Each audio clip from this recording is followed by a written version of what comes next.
Sim, é possível utilizar botox para tratamento de bruxismo.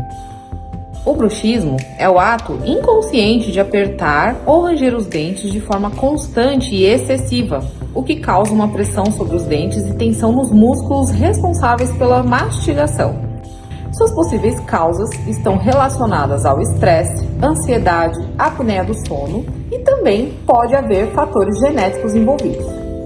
Os sintomas do bruxismo incluem dor nas articulações da mandíbula, dores de cabeça, cansaço diurno, pois a qualidade do sono fica prejudicada, amolecimento de alguns dentes e quebra de alguns dentes, músculo do rosto dolorido ao acordar, desgaste na superfície dental também.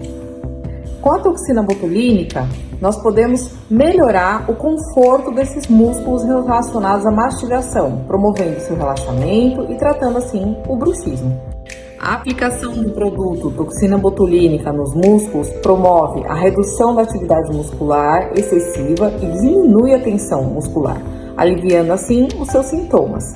É muito importante lembrar que o tratamento com toxina botulínica deve ser realizado por um profissional altamente capacitado, assim como nós da clínica AR. Geralmente a toxina botulínica é aplicada em ambos os lados da mandíbula, nos músculos masseter e temporal. O número de pontos da aplicação e a quantidade de produto injetado depende da gravidade do bruxismo e das necessidades individuais de cada paciente.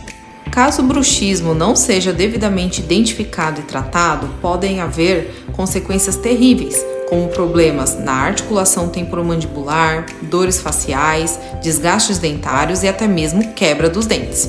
Conheça agora alguns dos nossos casos tratados aqui na clínica. E se houver dúvidas ou quiser marcar a sua consulta, por favor, entre em contato com a nossa equipe.